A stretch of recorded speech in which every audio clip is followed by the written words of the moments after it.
Hello again, everyone. This is Professor Cruz, and I want to welcome you to week 3 of our 8-week course. As I've said throughout the semester, this thing's kind of moving along quickly. So hopefully we're keeping pace, we're keeping up with our assignments, and we're getting everything turned in on time. And remember, if you have any questions while you're working on these assignments, please feel free to reach out to me for support. That's what I'm here to do. So I want to throw together a video for you guys today to kind of um, talk about what we got coming up this week with our assignments for applying act utilitarianism and constantology to the case that we started last week about, I've just seen a face, right? The facial recognition software being used in airports. And then I want to actually talk too about your midterm assignment that's going to be due a week from this Friday on April 11th. I'll actually start there and then work my way back to the assignments, I think, for this video. So I'm going to go ahead and share my screen so we can take a look at some stuff in the course. Okay. So what you'll see when you go to the course and you look, and by the way, if you see my head turned like this, I'm not looking away from you guys. I just have two screens going here. So the camera's on one and I'm kind of looking at the other. So just bear with me on that. But um, you'll see last night I added your midterm topic selection list Friday. You had submitted your topics. If you did not submit a topic on time, you were assigned one. And as you'll see here, this list is official and set and it won't be changing. There are typically 3 students under each. One only has 2 students, I believe, because the even odd number of the class or whatever. But these are the people who are going to be doing each of these topics. Most of you got your first topic. A couple of you had to go with your second because we want to spread it out so it's not just a bunch of people doing all the same topic. Animal testing was pretty popular. Unfortunately, only 3 students were able to grab that one. So hopefully you put some consideration into your list and that your number 2 was one that you were really interested in doing and it wasn't just one that was there for the sake of being there, right?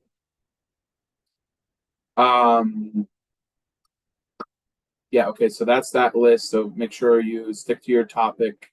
When we go to the course content in the midterm, I added a whole bunch of stuff in there today that's going to help you in preparation, a lot more detail about this assignment and how it's going to work in the online modality. So when you go to the midterm exam, you'll see it's here, module 8. This is next week, but I want you to be prepared for it. This is still the general overview and stuff, but I'll kind of show you what I added. So this is the midterm topic selection. That's done. But remember, this is the question that you're going to be answering. So if let's go back to that animal testing one that people were interested in. The question I'm asking you is it ethical to use animals for the advancements of science and medicine? And there is not an answer I'm looking for. I don't care if you think it's ethical or unethical. I care if you make a good argument. I'm the coach of the team, the ethics debate team, and sometimes my students take a position that I wouldn't take myself. I don't try to change their minds. I just help them make a better argument. I mean, that's kind of the world of ethics, right? You can argue these things from different perspectives. I'll also judge the high school ethics competition, and I'll find that oftentimes some of the students who or teams who score the highest with me are ones that I actually would be on a different side of myself, but they still made such a clear and convincing argument that it was good and it scored well. So I don't want you guys to think that I have an answer that I'm looking for, that you have to like do the assignment towards the teacher, you know what I mean, or anything like that. I want you to be true to yourself and what you believe ethically about, the situation and, follow just the prescribed kind of format and stick to that. Okay. So you'll be answering the question that's posed here, and I'll talk about that in a second. Okay. Now, in the instructions, these are the same as they've been if you looked at them at first, but what I've added here is something specific I want you to think about for your reply questions. The way this works is you're going to post your video that has your argument. Okay. Then the next day, you're going to go in, and we'll talk about timeline in a minute, and you're going to post a question to two separate classmates. And then on the third day, Sunday, you'll reply to the questions that have been presented to you by your classmates. So it'll be two classmates potentially, and then myself. Okay. So what I've asked you, you're going to see the objective is you're going to record a 3-minute oral argument on your selected topic. Okay. Then you're going to present 3 points. Each point's going to be supported by something from the textbook, and then you're going to refute the opposing viewpoint. So try to think about what somebody would say, what the opposite position. So, like, if I say it's ethical to use animals in testing, what would somebody say who doesn't believe that? And then I try to overturn that objection in my argument. Okay. Then it says you're going to reply to two classmates, one who has the same topic as you and one who has a different topic than you. So I want you to find somebody that has your same topic, throw them a question, and then somebody has a different topic and throw them a question as well. And so I want you, when you're doing that, to please try right here, this is important, please try your best to spread the questions around and look for classmates who have not gotten a question yet. Don't be the second or third to reply to a post when there are posts with no replies yet. This is one of the frustrating things for a professor, because I know like a lot of people don't love discussion posts and they don't love doing the replies, and they look at it as like, this is just something I have to get done. But what they don't understand is it's an important tool for still building a community and academic atmosphere when we're kind of siloed and learning on our own. Okay. The idea is to engage with your classmates, not go on 15 minutes before the deadline for a reply post and 5-6 people reply to the most recent post, and that person gets bombarded with comments, and also the second, third, fourth comments are just echoing what the first person said. There's not a lot of academic value in that, so we want to spread the love around a little bit, because it's funny, you always have like one or two students who are like first to post and they comment on each other, and then the people who are the last to post will just comment on whichever one's first or second. And then you always have these people in the middle that just never get any commentary on their posts. Like, spread it around. Okay. I will deduct a couple points if you are doubling up on somebody's post when there is classmates that haven't gotten a question, because it's not fair to them, because they need to be able to defend their position against questions. So people have to ask questions. Make sure your question's unique and you're not just reiterating what I've asked or what somebody else has asked, because remember, you're going to get graded on the quality of your question. And if you're basically just, gussying up somebody else's question to make it sound like your own, I'll see through that, and that's not going to score very well. Okay.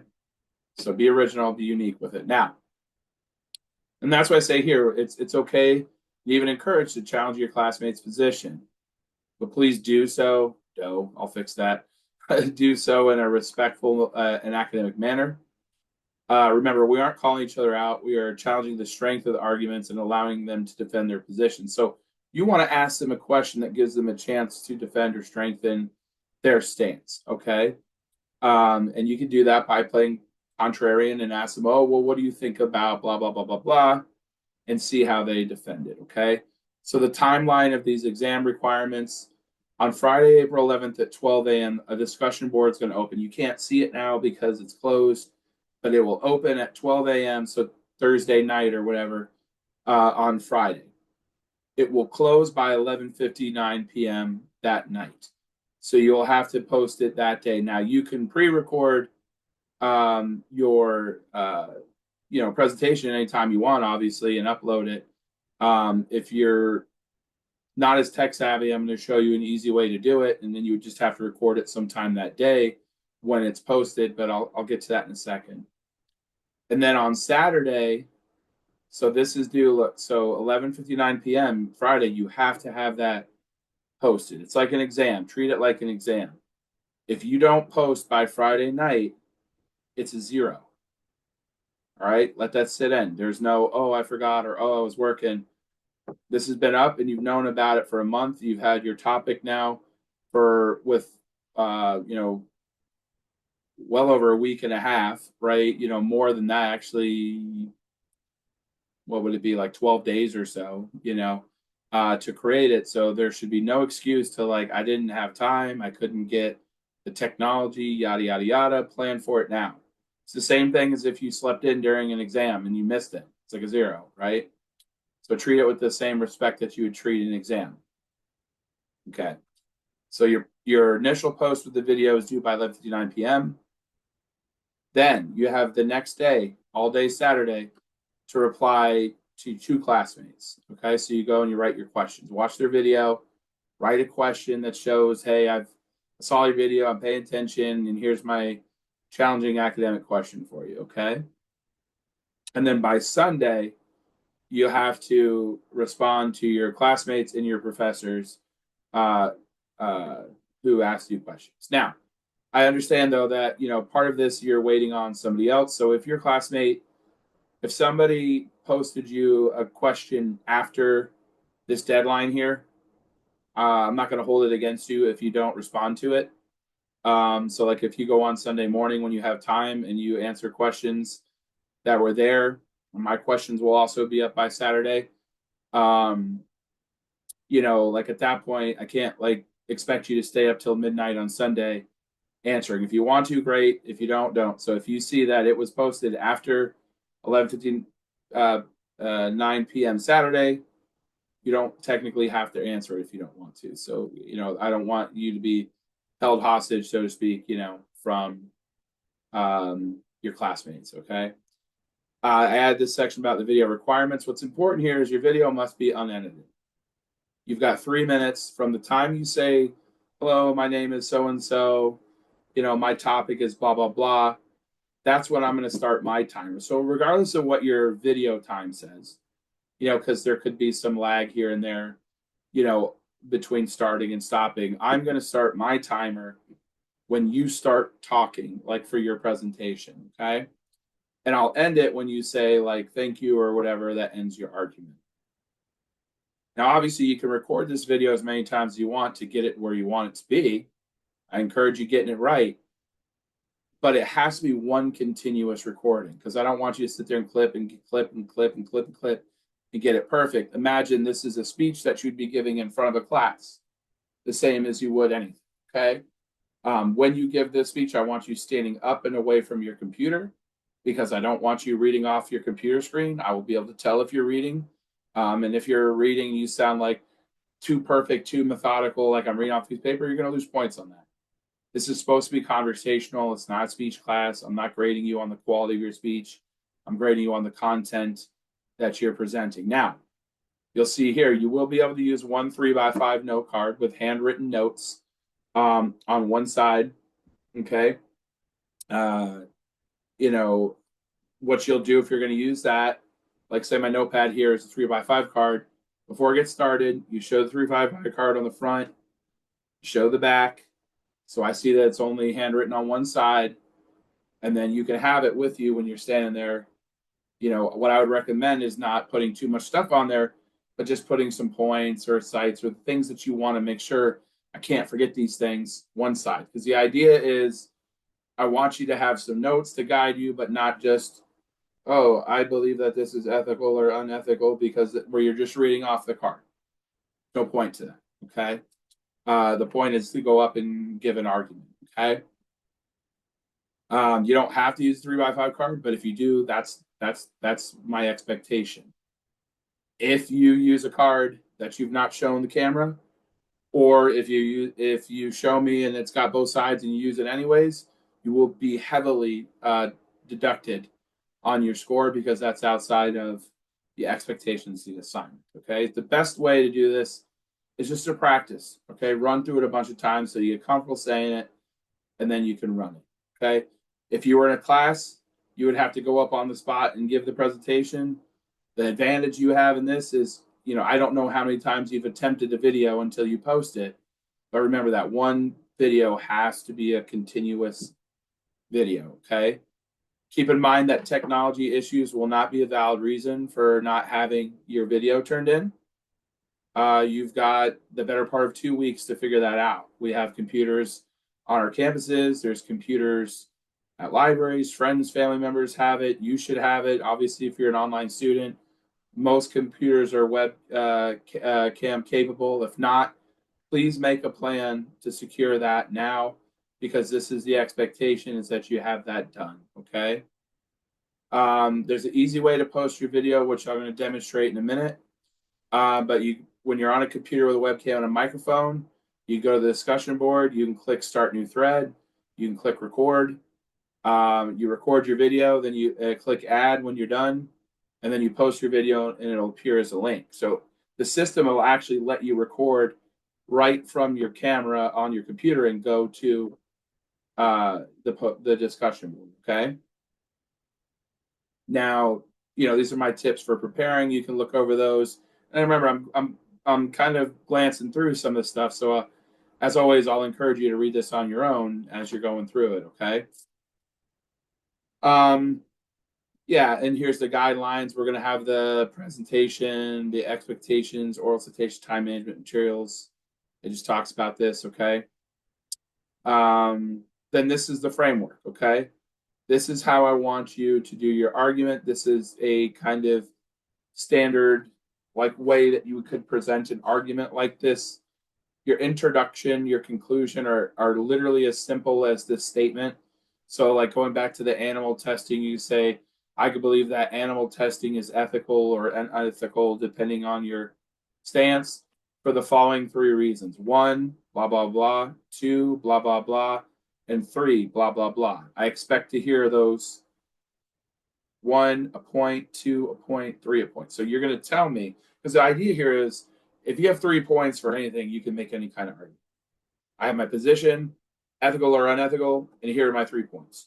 And you're telling me up front, this is the argument, okay? This is the position and what I'm going to use to defend it. Then literally your transitions through as to my first point, animal testing is ethical or unethical because blah, blah, blah, blah. And then you're going to present your reasoning for point 1. You're going to present your oral citation from the textbook. And then you're going to lead into point 2. And then we use point 2. As to my second point, animal testing is ethical or unethical because blah, blah, blah, blah, blah. And then same thing, present your reasoning, show your support from the textbook, and then lead into point 3. Okay. And then as to my final point, and this is where you're going to state your third point, just like you've done before, present it, oral citation, lead to conclusion.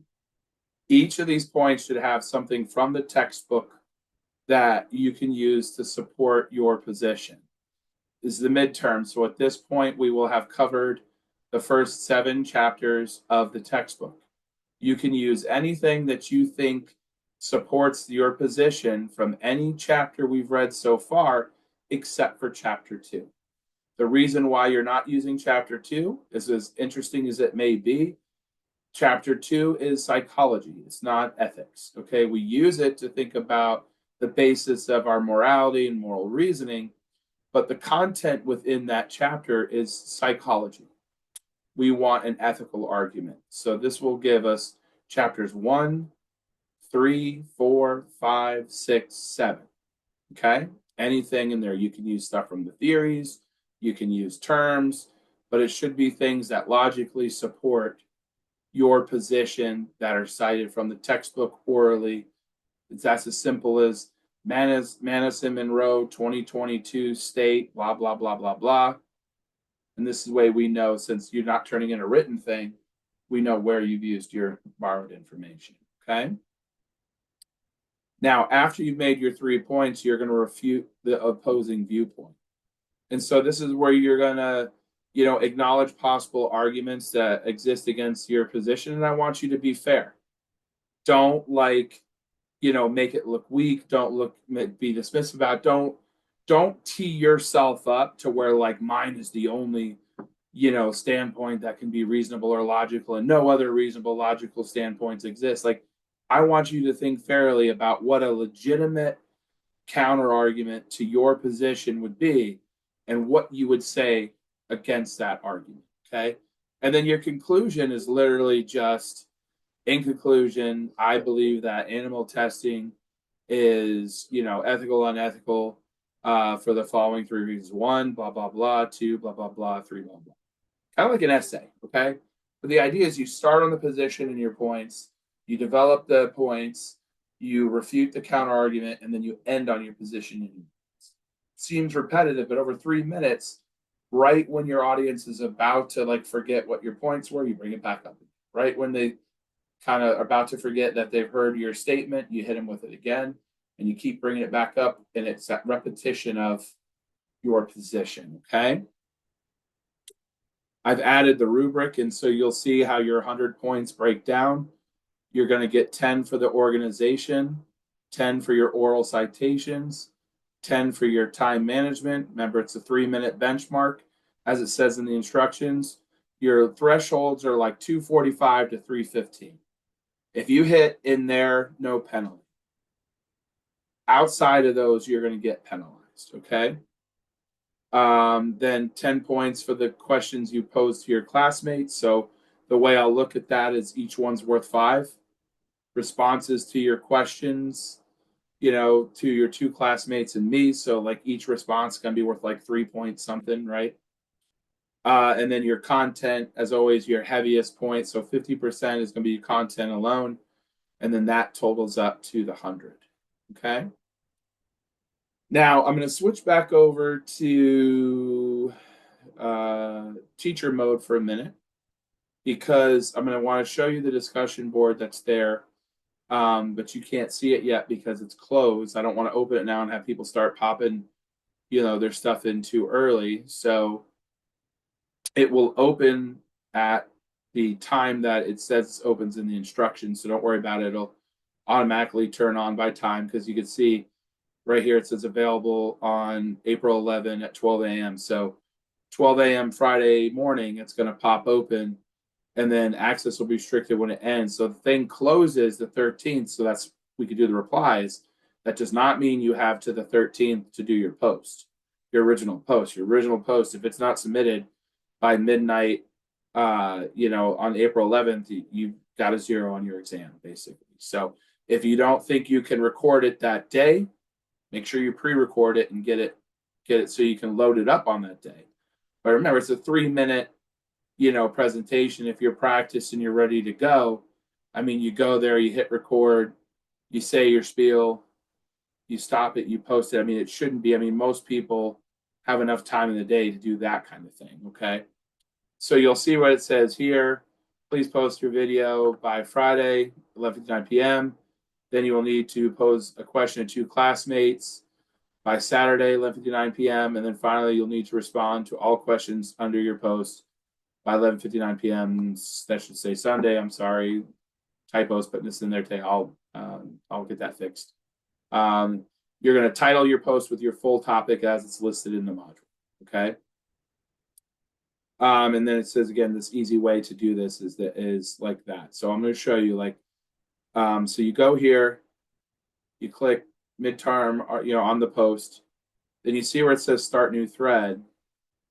Usually what you do is you'd come in here and you would type something, or you would upload something. Well, right here, you can record something. So when you drop it down here, you can click record a video.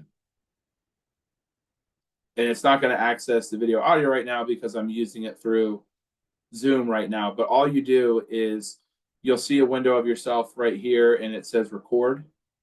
And all you have to do is just click record. It'll start running. You give your speech, right? And then you stop the record. And when you click add, it'll post it it'll show like a little blue link in here. And then when you put your title and write a little message, just here's my presentation, and you'll hit post, and it'll be posted. Now, what I'll recommend is there should be a blue hyperlink that says like file something. Click that and make sure your video is working. Make sure the audio sounds good, the video sounds good, before you walk away, because if there's nothing there, you can't say, oh, well, I posted it and I thought I was fine. Like, it's your responsibility to make sure that posts correctly. Because if it doesn't, that's it. If there's no file, there's no video, it's a zero. You have to take personal responsibility to make sure that your assignment is posted. And that's good advice for anything. Whenever you post a discussion, what I would do as a student, I would always go back out and make sure it posted. And then when I submit something to a Dropbox, I always go back and make sure I click on the file, make sure it opens. It's your responsibility to make sure it was submitted properly, not mine. Okay. My responsibility is to grade what you turn in. If you don't turn anything in, I don't have anything to grade. Okay. And so you'll see that when it's time to open up. Okay. I'll go back to student mode. So now that's preparation for next week, but I want you guys to take your time to go ahead and get started on that. This week, what we're doing is we're doing the application processes of the CTAP, right? And so we did solving problems ethically. So this week we set up our chart. We have our stakeholders. We have our options that our decision maker can take. And then we have how people are affected within each option. Okay. So now what you're going to do, you're going to go to module 5 and you are going to apply act utilitarianism. Act utilitarianism is a specific ethical theory that you're going to use from chapter 5, which you're going to learn about, or you should be this week reading through and taking your quiz. And it's a consequential ethical theory. So a consequential ethical theory is one in which the outcome dictates whether or not your actions were good or bad. So it's all outcome based. Like if the outcome was good, it doesn't matter like so much what you did to get there. Okay. So like you can lie in act utilitarianism. And if the lie produces a greater good, it would be justified. Now I know it sounds a little weird, but kind of governments do that all the time. Like if a meteor was going to hit Earth in 15 minutes and kill all of us, and there was nothing they could do about it, the government most likely would not tell you because it would create mass hysteria and people would be panicking for no reason. They would say, hey, the least harm here is just to let this sweet meteor of death like hit us, take us out, and that'd be the end of it. Okay. So sometimes you can justify that in a consequential outcome. Okay.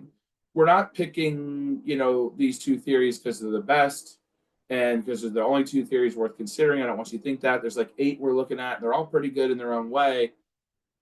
But it's these two are the ones most diametrically opposed, right? Because like what you'll see in act utilitarianism, utilitarians consider themselves harm reductionists, and they reduce harm by creating happiness. So they're looking for the greatest amount of happiness in a situation for the most amount of people. There's not a sense of individualism in act utilitarianism. Okay. You can actually, have a situation that the decision maker takes where it's bad for the decision maker, but it's still happiness for the greater good, and they would be required to take that. We're not looking to create any kind of balance here. That's rule utilitarianism. We're thinking, what is the way that creates the highest net utility of happiness, period? In such, you can only have one correct option through act utilitarianism of your 4 because they're all different. So one of them has to create more happiness than the other. Okay, that's logical. Like you can't have 2 different things create the most amount of happiness. You have to really think it through. Okay, and so that's what we're trying to do here. You've got your 4 options. You are going to test them through the theory of act utilitarianism and see what the theory tells you to do. Whatever you put in your option, you're going to assume that it works. So if you put like, so and so could lie to somebody, you assume as if the lie would work. Because obviously, if we know we're going to get caught, we wouldn't even consider the lie. Does that make sense? You think about, okay, if it was successful, what would the outcome? Okay, kind of keep that in mind. Not saying you have to have any kind of lying on there. I'm not trying to justify lying, but like I'm just trying to let you know, like no matter what you've put on there, you act as if it's going to work the way it's supposed to work. What would the intended outcome be? Okay. So unfortunately, we don't know until it happens. One of the knocks on consequential thinking is it's only evaluated retroactively. Like I try a thing, it makes happiness, I did good. It makes unhappiness, I did bad. But the problem is the thing's already been done. And so now I've been a bad consequentialist because I didn't create a good outcome with my actions. Okay. So we'll talk about the opposite of that in second cons theory. Now, it tells you here what to do. So follow through the instructions. It shows you, talks about what to do to fill out the ACT utilitarian chart. But I do give you a sample format like I did in the other one to download. And I have actually worked one out for you to see. So, that's Kantian. Okay. So, if you think back to the video last week where I presented this situation about Bob and his wife cheating on him, and then the neighbor and the son and the boyfriend, now I've got the utility chart here. What you need to do this week, you take the same chart, you've got your options across the top, you've got your stakeholders across the bottom. I've given Timmy a sister for the sake of showing you the math, because this whole thing is done through math, which we call, Jeremy Bentham called the hedonic calculus. You'll see that in the chapter. It's about, figuring out how much happiness an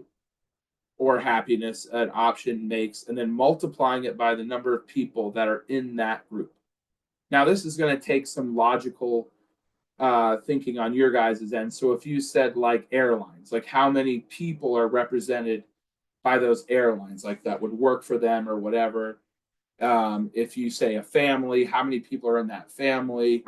So like if I said SPC, you're talking somewhere around 25,000 people if you count students and staff and et cetera, et cetera. So like you're going to have to use some logic to think how many people are in this group.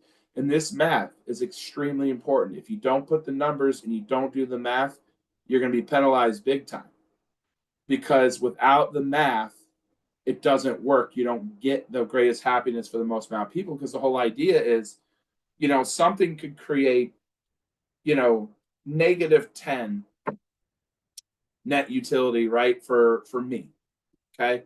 It's the worst possible thing that can happen to me.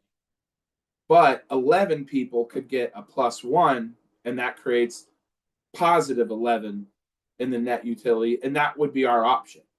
Just remember, it's the greatest amount of good for the most amount of people.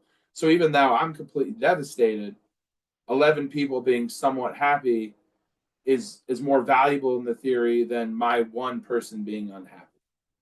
Does that make sense?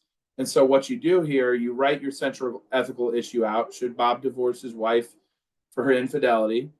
We have our scale here. It's already on your document.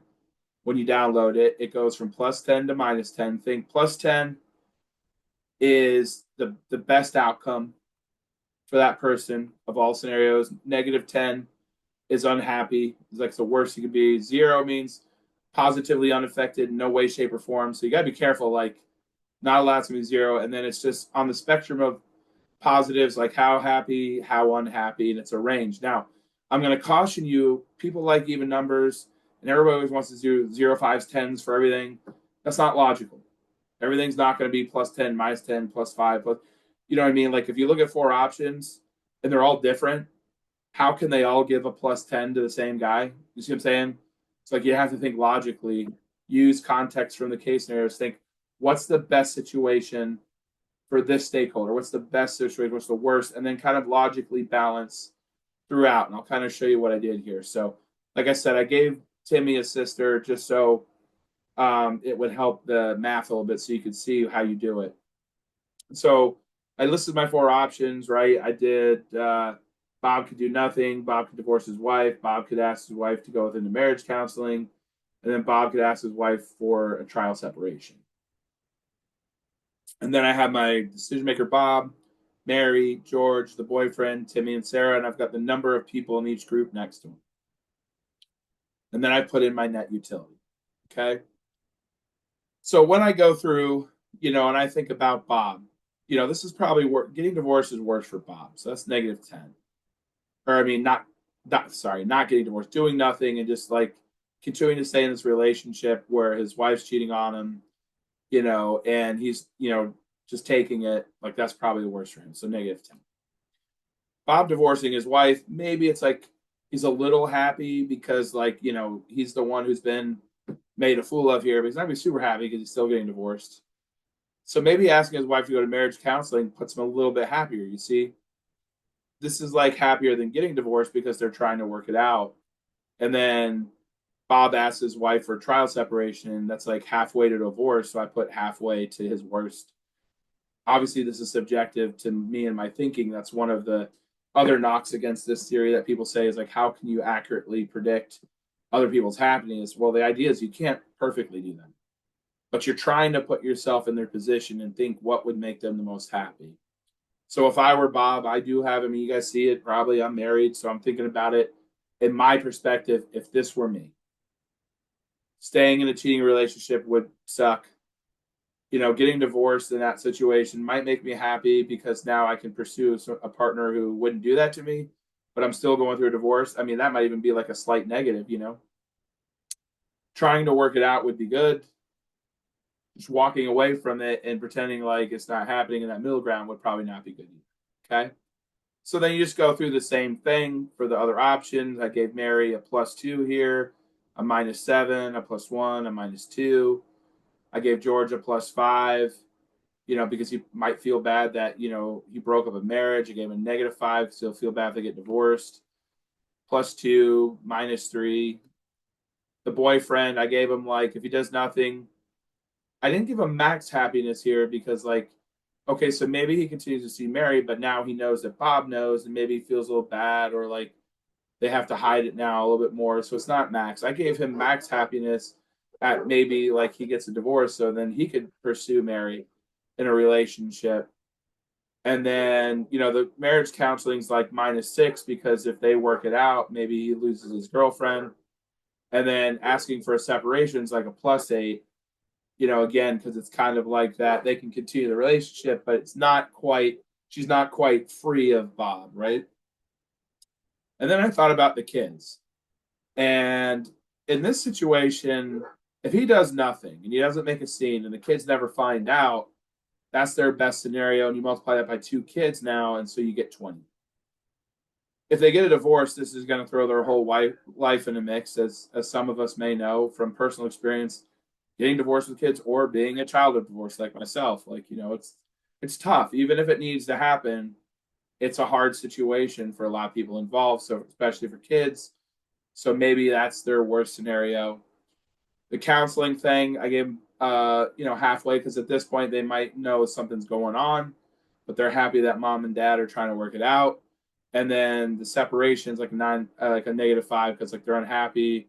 There's a lot of uncertainty about whether or not mom and dad are going to make it, what's going to happen, right, et cetera, et cetera. So once you have all these filled out, you'll notice I didn't do the math for the single digit ones because, I mean, at this point, if you don't know that like a number times 1 is itself, I don't know if I can explain, math to you a little easier, but I'm not trying to be mean or sarcastic, but it's just, the way it is.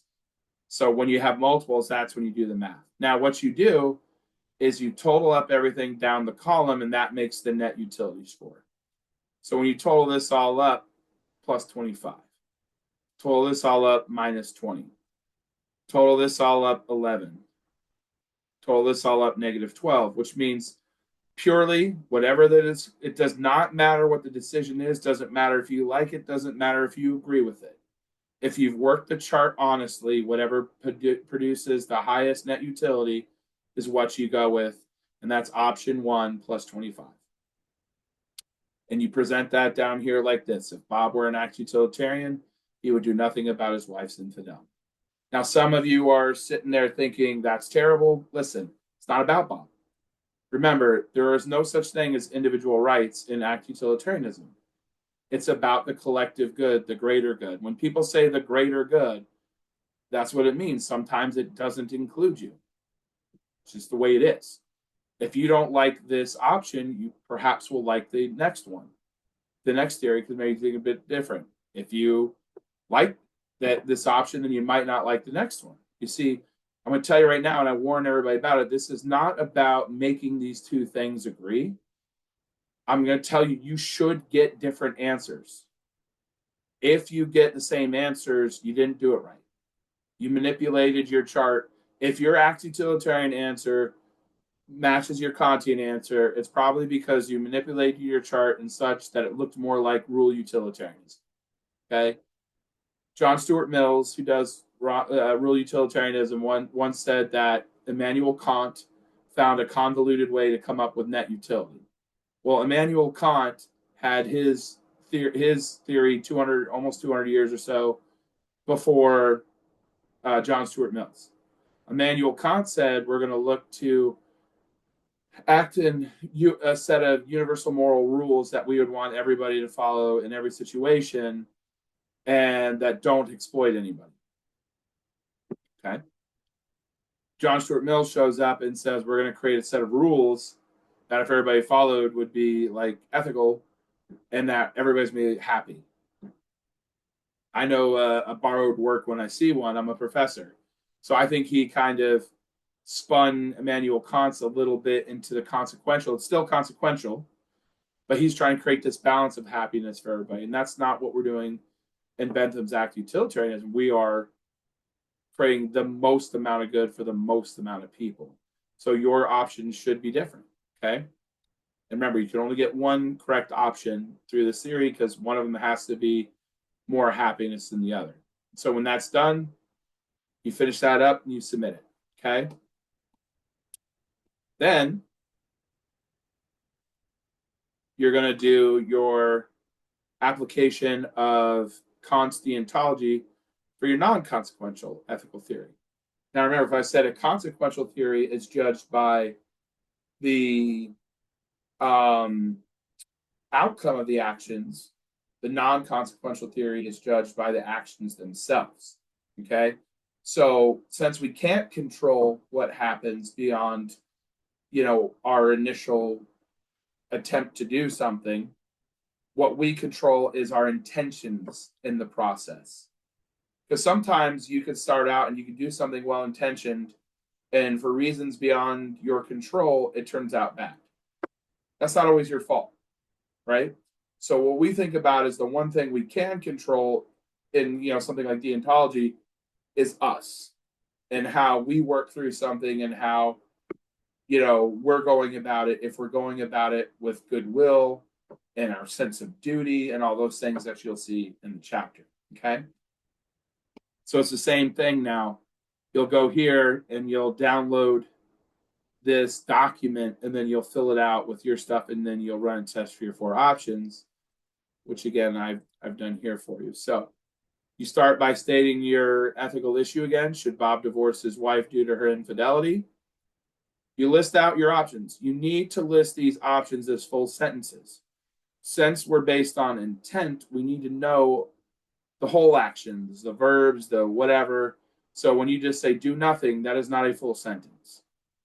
We need a full sentence written out. Okay? If you do not write full sentences, you will lose points because we can't accurately apply it. So Bob could do nothing about his wife's infidelity. Bob could divorce his wife. Bob could ask his wife to go with him to marriage counseling. Bob could ask his wife for a trial separation. Follow the wording that I've given for you on here. Don't try to invent your new style. Just follow the format because this is what we're looking for. Universality is in a black and white world, not gray. We either do the thing every time, always, even if it's done to us, or we never do the thing. I want you to think about that extreme. So like certain things will never be universalized. You can't universalize lying. Harm, cheating, stealing, things like that. Because if we said to lie was universal, that means that the rule we have to follow is to always lie. We cannot operate in a world in which we know that everybody is lying to us. This is why the truth is universal. Does this make sense? So you cannot universalize lying. Now, this doesn't mean that a deontologist never lies. I mean, people aren't perfect, and you might tell a lie. A famous essay against Kant's position is like, well, what if you're, in the 1940s Germany and you're harboring a Jewish family in your house and the Nazis come and ask you, then you would have to tell the truth. And that's why his whole theory is flawed, blah, blah, blah. When you have to go to the extreme to disprove something, you're doing too much with it, right? As the kids would say. So, in that situation, if they lied, okay, they know that lying's not great, but like that's extreme. We're talking about in a day-to-day stuff, okay? But we can't universalize lying because that means telling the truth is unethical. So when you've picked something universal and you want to make sure it's good, say out loud that the opposite's immoral. And if that doesn't make sense, then you've made the wrong decision. So if I said we would want all people universally to lie about this and that, then I would say telling the truth is not the moral rule I would want everybody to follow. And like that wouldn't be logical because we like the truth, right? So what world can you live in? A world where we do this or don't, right? So you write out the first one. Bob could do nothing about his wife's infidelity. Would I want all people consistently, universally to do nothing? So here's what you do. You look at what is the root of what your thing is, the underlying action, not the 100% word for word, the underlying action. So would I want all people universally to do nothing? No. Doing nothing is not a moral rule I would want everyone to follow in every situation. We have to do things. Doing nothing means that you would stand frozen forever and like wither away and die because you couldn't eat, you couldn't sleep. I mean, like literally, it means do nothing. The biggest mistakes I see people make on this assignment is they want to answer both parts of the assignment in the first question. They look ahead, they see that an option's bad, and they want to kick it away. Remember, we have to test if it's universal and if there's exploitation. There are actions that are universal, but on a case-by-case scenario could have exploitation, which sounds weird because we said it was universal, but like we ran into this situation a couple of years ago in the ethics competition where UCF said that universally they would never ban books, which we agree with, but they left it right there. Now, here's what you got to think about. On a universal moral rule, we either have books or we don't have books. Obviously, we're going to take books. I got plenty right here behind me, right? We can't live in a world without books because that's how we exchange information. So, yes, universally, we wouldn't ban books because we like books. However, on a case-by-case scenario, what if that book has exploitive content in it, like child pornography or Holocaust denial? Things like that could be harmful. In a case-by-case scenario, there could be reasons why that not banning books is generally universal. In this one specific case, maybe we're not going to have a book that displays child pornography like in an elementary school library, right? Would not be breaking the concepts of deontology because of the exploitation, right? So the big thing I see people make a mistake with here is they try to solve the whole thing in the one step, and that's not what it is. Just like the big problem I see on the other one is people introduce bias to the chart and they want to flex the numbers to work in a way for them that they want the answer to come out. Can't do that either. So no, not a moral rule. Bob could divorce his wife. No. Ending marriages, see, what I want people universally to end marriages when there's a problem. That's what it is. Like a divorce means we got to a problem, we couldn't solve it, we're out. Ending marriages is not a moral rule I'd want everyone to follow in every situation. Now, this is crazy because, yes, there are absolutely times when a divorce is inevitable and it should be happening, but you have to think of a perfect world scenario. People are either going to get divorced or they're not going to get divorced. That means every time you're thinking about divorce, you have to get divorced. Not the universal route, okay? Now, Bob could ask his wife to go into marriage counseling. Would I want all people consistently in university to get help with their problems? Yes. Getting help with your problems is a moral rule I would want everyone to follow in every situation, right? Then Bob could ask his wife for a trial separation. Would I want all people consistently in university to avoid all their problems rather than deal with them? No. Avoiding problems instead of dealing with them is not a moral rule because that's what this trial separation would be. You're apart. You're not really necessarily working on things. Like you're avoiding the issues rather than staying in and working on them. Maybe you're working on them from separation, but that's not clear in this situation. So what I have here is one of these passes the test of universality. Because first we have to see, is it universal? Is this an action we take all the time? And in my scenario, I only have one. In your scenario, you might have more than one. It's fine. There's no perfect formula. But remember, if you have something that are opposite sides of each other, like in my previous video, I said you can do the thing or not do the thing. If you have things that are opposites to each other, one of them has to be universal and one of them, then by nature, the opposite wouldn't have to be. You can't have two different things, two different sides of the coin be universal. So, like, tell somebody a lie, tell somebody the truth. Like, one of those has to be right. So, tell the truth is right, tell the lie is wrong. Okay. Now, when you get to the second test, applying respect for persons, you only apply respect for persons to the options that were universal. If you apply respect for persons to options that you said weren't universal, you're going to lose points because that's not how the categorical imperative works. He has a two-step process. Is it universal? Is there exploitation? Right? And you have to follow that process. What I've seen over the years is people will bring them all down and then they wind up picking an option that they already said wasn't universal, and therefore they wind up with a wrong answer. So what you're going to do now is respect for persons. Now, this is anybody being exploited, anybody at all, and any, if you could think, not even just the stakeholders you limited, if you could think of anybody anywhere being exploited, then we have to exclude that option. Now, what does exploitation mean? Kant says that we have to treat humanity as the goal. We have to treat people as a means. Sorry, we have to treat people as an ends, meaning a goal, rather than a means themselves, a tool. So we cannot use people as a tool to get to a goal if they don't benefit.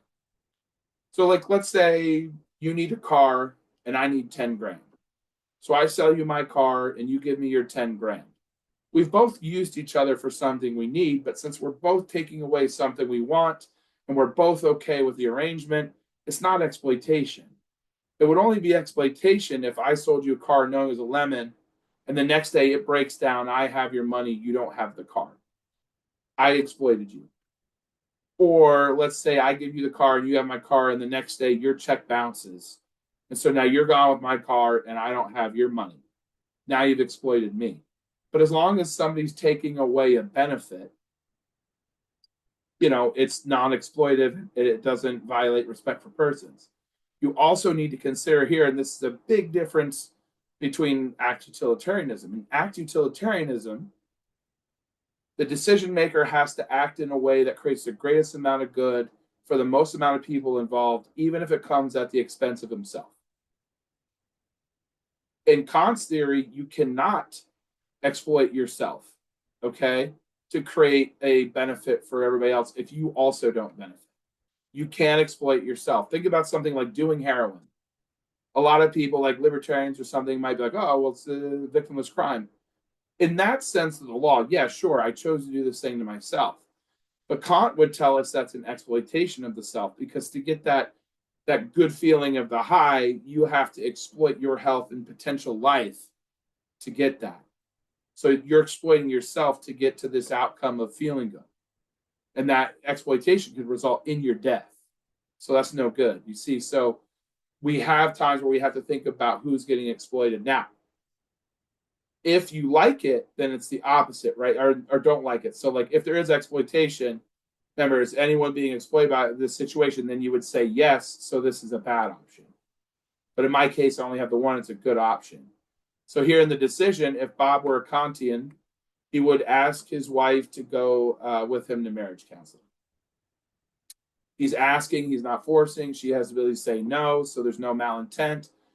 Now, we don't know what's going to happen in the future, but he can ask them to go there. Maybe they work it out, because some sort of marriages can survive infidelity. Or maybe they come to the conclusion that you ultimately have to get that divorce. But at least they tried something that was universal and didn't exploit either one of them before they got to that point. And that's why we like that as a Kantian option. Okay. Now, one of your classmates asked me an email, and I told her to hold the. Well, I explained it to them anyways, but I said I would address it in this video. You can have more than one Kantian option. In act utilitarianism, there's only one way to get to the most happiness because it's the most. There are many ways to get to a good Kantian option that's universal and doesn't have exploitation. So, if you have multiple things that pass the tests of universality and respect for persons, you just put them here. So, like, if Bob were a Kantian, he could ask his wife to go with him to marriage counseling, or blah blah blah blah blah. Fill out the next thing. Don't tell me he's going to take option 1 or 2. Write the whole thing out so it makes sense. Okay. So Kant is more about let's eliminate bad options than to just get down to one option. Now, eventually, he's going to have to pick one of those, and that's what you'll do next week, whatever. In the final thing, if you got multiple Kantian options, you just pick one as your final decision, if that's the route you want to go. But for this assignment, don't freak out. Now, and I read about this in the instructions, you can have a situation where you eliminate all your options. See, even bad options can create a utilitarian good, because even so, like, let's say all 4 of your options were like bad. What's one's least bad would make most happiness, even if people are still pretty bummed out. So you'll always get an answer that way through act utilitarianism. In Kant's deontology, if you've eliminated all your options, that's okay. Resist the urge to go back and force one of those options to be right. If you've eliminated all your options, just present another option here for me that's universal and has respect for persons. You don't have to over-explain it. You don't have to go back and add it in the tests. You can just say, if Bob were a Kantian, he would blah, blah, blah, blah. And I'm rational enough I can follow and see how you got there. As long as I see that you eliminate all your options and then that last option makes sense to the theory, you won't have a problem. Okay? And then when you've done that, you submit it. Okay? And that'll get you to, the end of this week. So this week you have those 2 assignments, and do in the drop boxes. No discussion posts this week. These are both Dropbox assignments. And then next week you're going to have the final part of this, where you pick a decision, evaluate it, reflect on it, and then you're going to have your midterm. So it's a lot going on in the next 2 weeks. I think the pace slows down. I mean, we still have a fast-paced, 8-week schedule, but I always say it's harder to get through the midterm than to the final. And so just, persevere, get through it, ask for help if you need it, get all your assignments turned in, get your midterm done, and then you're going to be in a good position. So that's all I have for you now. If you need any help or anything, please reach out. If not, have a good week. Good luck on your assignments, and I'll see you next week in my video. Take care.